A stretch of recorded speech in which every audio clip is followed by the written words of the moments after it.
ప్రమోషన్స్‌కి hero support చేయట్లేదనేసి ఇనిపిస్తుంది. అది ఎంతవరకు వాస్తవం? ఏంటి? సుధీర్ ఈరోజు గూడా రాలేదు.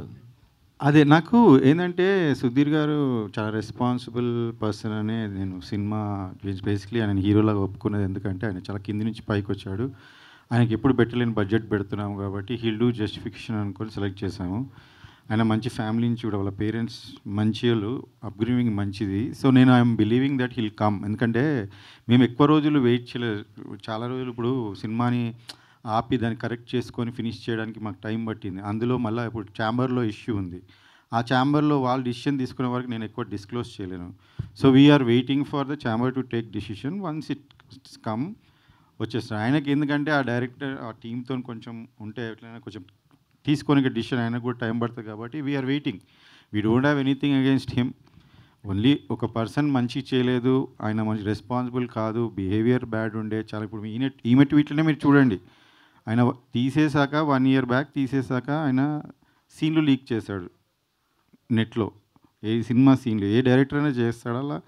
సీన్లు లీక్ చేస్తే ఛాంబర్‌కి వెళ్తే ఛాంబర్ ఆయన మీద పోలీస్ కంప్లైంట్ ఇమ్మని ఇచ్చాం. ఫైల్ అయినాక ఈ రోజు కాక చెప్పలేదు మీకు పోలీస్ కంప్లైంట్ ఫైల్ అయింది, కోర్టుకి ఆయన పంపించారని ఇప్పటిదాకా చెప్పలేదు. ఎందుకంటే అది సుధీర్ గారి లైఫ్కి ఎఫెక్ట్ అవుతుంది, ఒక మూవీకి ఎఫెక్ట్ అవుతుంది, ఇంతమంది కష్టాలు ఎఫెక్ట్ అవుతుంది నేను చెప్పలేదు.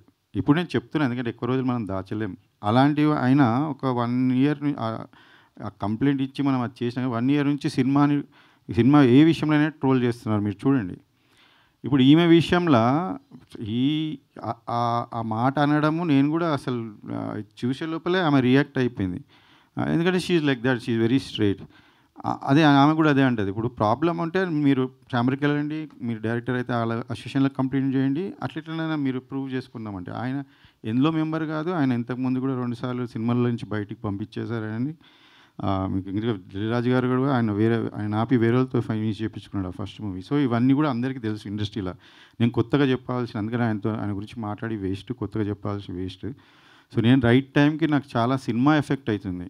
అందులో డబ్బులు పెడతానే ఉన్నాం, సినిమా ముందుకు జరగట్లేదు, డిలే అవుతుంది, చాలా విషయాలు ఉన్నాయి నేను చెప్పాలంటే. అందుకనే ఆపి సుధీర్ గారికి చెప్పి 2 సార్లు చెప్పాను ఆయనకి. ఆయన రిక్వెస్ట్ చేసినప్పుడు మళ్ళీ పెట్టుకున్నాను. మళ్ళీ బడ్జెట్ కూడా ఆయన రిక్వెస్ట్ చేసినందుకు ₹1,00,00,000 ఎక్కువ కూడా పెంచాను లాస్ట్కి. ఇలాంటివి నేను అన్నీ చేశాను. I'm 100% honest and fair and I believe in God. Everything happens for good.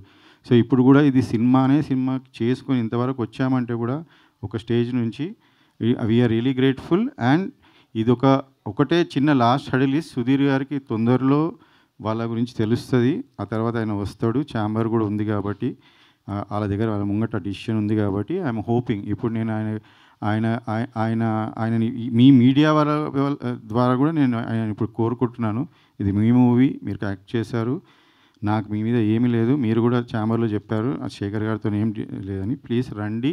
ఎందుకంటే ఈ మూవీని రీచ్ చేయడం, ఉన్న మంచి మెసేజ్, మంచి మూవీని ముందు చేసుకోవడంలో మీ పాత్ర కూడా ఉంటే మీకు సంతోషంగా ఉంటుంది. This is the best, I'm telling you, ఆయన క్యారియర్లోనే ఇది బెస్ట్ మూవీ సోఫార్. సో ఆయన కూడా పార్ట్ ఆఫ్ దిస్ ఉంటే మాకు సంతోషమే. So I'm hoping that heal consider and he will come soon. Okay, మనకి ఇంకా ముందు ఈవెంట్లు ఉన్నాయి, వస్తారని ఆశిస్తున్నాను. ఓకే, ఇప్పుడు టీజర్ కూడా చూసాము. కాకపోతే టీజర్లో సుధీర్ ఇది జనరల్ వాయిసే ఉంది, అంత అండ్ డబ్బింగ్ ఏం చెప్పలేదా? జనరల్ వాయిస్ మాకు సినిమా మొత్తం మూవీ కొంచెం అడ్వాన్స్ టెక్నాలజీ వాడామండి. అంటే నా ఫ్రెండ్ ఇందులో మీరు ఆ టర్మే కొత్తది అనుకుంటా, సౌండ్ డిజైనర్. అయితే జర్మనీ నుంచి చూసి ఈ మూవీ స్టార్ట్ చేసే ముందు వచ్చి జర్మనీ నుంచి ఒక హాట్‌స్టార్లో ఒక సిరీస్ చేశాడు. తర్వాత వచ్చి నేను ఇట్లా చేశాను, నీకు డబ్బింగ్ ఇవన్నీ ఖర్చులు తగ్గుతాయంటే నాకు తెలియదు అప్పుడు. ఎందుకంటే మనం జనరల్గా బయట చేయిస్తాం తర్వాత. అట్లానే ఆయన ఇప్పుడే కాదు, మేము స్టార్టింగ్ సాంగ్స్కి ముందే మేము చూసుకుంటున్నప్పుడు సినిమా కూడా అంతా ఆయన క్లీన్ చేసి ఆయన కొత్త టెక్నాలజీ వాడి ఆయన పర్సన్స్ని పెట్టి చేంజ్ చేస్తారు. సో జనరల్లీ మనకి అంత అవసరం ఉండదు డబ్బింగ్, కొంచెం న్యాచురల్గా ఉన్న చాట్ల న్యాచురల్గా పెట్టాము. అయితే చాలామంది స్టార్స్ డబ్బింగ్ అట్లనే అయిపోయింది అండ్ మోస్ట్లీ ఆన్ సెట్స్ అయిపోయింది. ఎందుకంటే ఆయన కొత్త ఎక్విప్మెంట్ తెచ్చి వాడింది కాబట్టి మాకు అది హెల్ప్ అయింది. సింక్ సౌండ్లో ఏమైనా చేశారా? I clearly don't know that technology. ఆయన కొత్తగా జర్మనీ నుంచి వచ్చే వాడాడు ఒక ముగ్గురిని పెట్టుకొని. ఈ విల్ నెక్స్ట్ ఈవెంట్కి ఆయన కూడా వస్తాడు, రాహుల్, ఆయన పేరు Rahul Alam. Is working for very big project. నేనే ఫస్ట్ సినిమాలో ఇంట్రడ్యూస్ చేయడం నేనే. So he work for me free. ఆయన ఆ టెక్నాలజీ అడగండి మీరు. ఓకే. శేఖర్ గారు, నాకు 2 క్వశ్చన్లు అండి. అంటే కథ మీరు ఫస్ట్ నుంచి ఉన్నారా? కథ డైరెక్టర్ చెప్పినప్పుడు మీరు అంటే కథ మీద ఇంట్రెస్ట్ తోటి సినిమా స్టార్ట్ చేశారా? లేకపోతే సుధీర్ కోసం చేశారా? లేదండి. ఇది ఏమైందంటే నాకు ఒక ప్రొడ్యూసర్ డబ్బులు ఇచ్చేది ఉంటే ఆయన ఆఫీస్‌కి వెళ్తే ఆయన నాకు అన్న ఒక లైన్ ఉంది మంచి కథ ఇది ఒకసారి వినండి అన్న ఎట్లాగన్నా వచ్చారు కదా అంటే సరే అని విన్నాను. విన్నా అంటే ఒక లైన్ చెప్తారు కదా ఫస్ట్ 5-10 మినిట్స్ ఇలా ఇలా ఉంటుంది అని. దాని పరంగా బాగానే ఉంది. ఇక హీరోస్ ఎవరు ఏంది అనుకుంటున్నారంటే ఈయన రైటరు అంటే ఆయనను చూశాను ఫస్ట్. ఆయన నరేష్ అనంగానే నేను డెఫినెట్గా అరే ఈయనకు ఫస్ట్ మూవీ ప్రాబ్లం అయింది అది లేదన్నా ఆయన కథనే కథ తీసుకొని మనం వేరే డైరెక్టర్తో చేద్దాం అన్నాడు. సరేనా వేరే డైరెక్టర్ ఓకే అనుకొని మేము కూడా ఏమన్నాం సరే లైన్ ఇది సో ఎట్లా ఇది మీరు చెప్పింది కదా ఫస్ట్ హాఫ్ సెకండ్ హాఫ్ అంటే సార్ నేను ఒక 45 ఏమంటారు దాన్ని మినిట్స్ అంతనే రాశాను. ఇంకా మిగతాది మీరు రైటర్స్ని ఇస్తే నేను కూర్చొని డెవలప్ చేసి ఇస్తాను ఒక 20 డేస్లో అన్నారు. అంటే సరే నేను ఆలోచించి చెప్తా 2 డేస్ తర్వాత మరి హీరో అనుకుంటున్నారు అది ఇది అని. అంటే డైరెక్టర్ని వేరే వాళ్ళని కల్పించారు. ఆ డైరెక్టర్స్ కూడా కొత్తోళ్ళు. నేను ఇంతకుముందు కొత్తోళ్ళతో వర్క్ చేసి నాకు ఒక ఇబ్బంది అయితే నేను వద్దులే అని నేను ఆలోచిస్తున్న టైంలో హీరో అంటే ఇంక ముగ్గురు ఆప్షన్స్ ఉండే. 2 పెద్దోళ్ళు ఉండే. ఈయన సుధీర్ గారు వాళ్ళిద్దరికన్నా చిన్నగా ఉండే. అయితే నాకు generally that's what I'm very నేను చాలా మిడిల్ క్లాస్ ఫ్యామిలీ నుంచి వచ్చినానండి. కష్టపడేటోళ్ళంటే నాకు ఇష్టం. వాళ్ళని కన్సిడర్ చేద్దామని ట్రై చేసి లేకపోతే నాకు చాలామంది పెద్ద హీరోల ఫ్యామిలీస్ వాళ్ళ పిల్లలు చాలామంది తెలుసు నాకు. నేను అప్రోచ్ అవ్వచ్చు. కానీ ఇలాంటి రోలు నాకు అనిపించింది ఏంటంటే సుధీర్ క్యాన్ డూ ఇట్. ఎందుకంటే ఆయన హంగర్ ఆ చిన్న వచ్చిండు కాబట్టి ఆ హంగర్ ఉంటుంది. అంటే ఆ రోల్ని చూసినప్పుడు మనకి ఈ హీరో చేయగలుగుతాడు హీరో నాకు జడ్జిమెంట్ ఉంది. ఎందుకంటే నేను చాలామంది సినిమాలు చూసి చెప్తుండే ప్రివ్యూలకు పోయి చెప్తుండే సినిమా ఆడుతున్నాను నేను ఆల్మోస్ట్ 90% కరెక్ట్ ఉండే దాంట్లో. సో నేను అట్లా సుధీర్ గారు అనగానే నేను ఓకే అన్న ఆయనకి ఇది స్టోరీ నచ్చిందని ఆయన కూడా ఇంట్రెస్ట్ ఉండే ఓకే అని ఇంకా అప్పుడు మీరు చెప్తూ 40% స్టోరీ ఉంది 40% స్టోరీ తోటి మేము ఓకే చేసాం అంటారు. అంటే సుధీర్ కూడా హీరోగా వచ్చినప్పుడు కూడా అంతే లైనే సార్ లైనే సుధీర్ కూడా లైనే ఫుల్ ఫ్లెజ్ లేదు ఫుల్ స్క్రిప్ట్ కూడా రాలేదు. అది ఒక స్కామ్ అయింది సార్ నాతో స్కామ్ అయింది. అది ఏమైందంటే సుధీర్ యాక్చువల్లీ ఆ ప్రొడ్యూసర్స్కి డేట్స్ ఇచ్చాడంట. అది ఈ ప్రొడ్యూసర్కి ఎన్ని సినిమాలు చెప్పినా ఆయన నచ్చలేదంట. ఈ పర్సన్స్ స్క్రిప్ట్ చెప్పంగా ఆయన నచ్చిండంట. అప్పుడు నా డబ్బులు ఇస్తాను నాకు ఆఫీస్ పిలిచి నాకు ఈ స్టోరీ చూపించారు.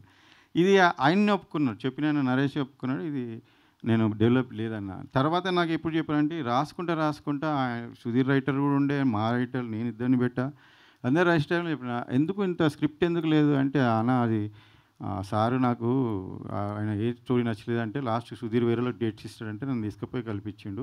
అప్పుడు ఏది చెప్పాలి నా దగ్గర 2 స్టోరీలు ఉండే ఒకటి చెప్పినా ఆయన నచ్చలేదు ఇంకోటి ఇది అట్లనే చెప్పేసిన నచ్చిండు అని చెప్పారు. ఆ స్టోరీ ఇంకా నన్ను ఇరికిచ్చారు అలా. సో ఇది జరిగింది. సో నేను అది డెవలప్ చేయించుకున్నాను. ఈవెన్ ప్రీ ప్రొడక్షన్ 5 months వరకు హాఫే రాశారు. కానీ ఆ సెకండ్ హాఫ్ వాళ్ళకి వస్తలేదు. సో క్యారెక్టర్స్ ఆర్క్ అవన్నీ మనకు చాలా ఇంపార్టెంట్ కదా. అవి వస్తే లేకుండా ఇక డిలే అవుతుంది. సుధీర్ గారికి లేట్ అవుతుంది. 6 months వెయిట్ చేస్తున్నారు. డైరెక్టర్ ఏమైనా కండిషన్ అంటే నేను సినిమా ఫినిష్ చేయక చేయొద్దు అని ఏ సినిమాలు ఆయననేమో నాకు ఏం చేయట్లేదు సార్ అంటే ఇంకా మేము సరే ఫస్ట్ హాఫ్ అయినా కానీ స్టార్ట్ చేసాం.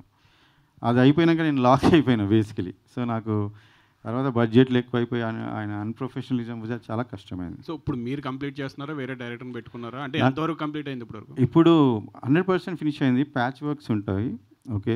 అండ్ నాకు చాలా మంచి టీం దొరికిండు వాళ్ళు. I think first time director పేరు కూడా లేకుండా పోస్టర్ రిలీజ్ చేశారు కదా అంటే డైరెక్టర్ పేరు అదే సార్. నేను ఇప్పుడు డైరెక్టర్ అనేది ఇంపార్టెంట్ కాదు సినిమాకి. నాకు అనిపించింది ఏంటంటే ఆయననే లేడు. ఆ స్థాయి ఇచ్చినప్పుడు ఆ స్థాయి పర్సన్ ఎలా బిహేవ్ చేయాలి. ఇప్పుడు we marry person you can't doubt your own wife or husband when you enter relationship. అందరినీ డౌట్ పెడతామంటే సరే వీడు అందరికి అయ్యే వరకు సినిమాలో మేము డీప్లోకి వెళ్ళిపోయాం. తర్వాత తిరిగి వచ్చి చూస్తే ఇక్కడ మిస్టేక్ ఇక్కడే ఉంది. సో అది జరుగుతుంది సార్ చాలామందికి. సినిమాలు ఆగిపోతాయి బేసికలీ. నేను ఆగకుండా చేశాను. నేను ఏది చేశానో అది హానెస్ట్గా సినిమాని బయటపడేశాను. వీళ్ళందరి లైఫ్ ఒక 100 members అట్లీస్ట్ అందులో కొంత వాళ్ళు ఉన్నారు పాత వాళ్ళు ఉన్నారు. బట్ కొత్త వాళ్ళు basically they deserve to be movie to come up. And ఇలానే సినిమాలు ఆగుతూ ఉంటే మనము ఎవరో ఒకరు ధైర్యం చేయకుండా కాదు. నాకెందుకు అవుతుంది నేను అనుకున్నాను. But okay maybe I'm the first one and new one. So ఆమెకు కూడా చాలామంది ఫోన్లు చేశారు ఇండస్ట్రీ నుంచి, అట్లా నువ్వు ప్రొడ్యూసర్కి సపోర్ట్ చేస్తావని. ఆమె actually she stood by me. So నా రెస్పాన్సిబిలిటీ ఇంత పెరిగింది. చాలామంది కొత్త టీంలో వాళ్ళు నాతో ట్రావెల్ చేస్తున్నారు సెకండ్ మూవీ, వేరే మూవీ కోసం. నా బాధ చూడలేక వాళ్ళు నా ముందుకొచ్చి హెల్ప్ చేశారు. నేను స్టోరీని ఆపిన తర్వాత 9 months కూర్చొని మళ్ళీ ఆ సెకండ్ హాఫ్ వాళ్ళు ఫినిష్ చేయండి, వాళ్ళు రాయింది సరిగా రాయింది, నేను కరెక్ట్ చేసుకొని మీరు బిలీవ్ మీ, ఫస్ట్ దానికి everybody who heard it, who saw it, they all said అసలు సినిమా ఆపినందుకు నువ్వు లక్కీ అండ్ నువ్వు చేసినందుకు చాలా మంచిగా వచ్చింది. So I'm also confident about the output now.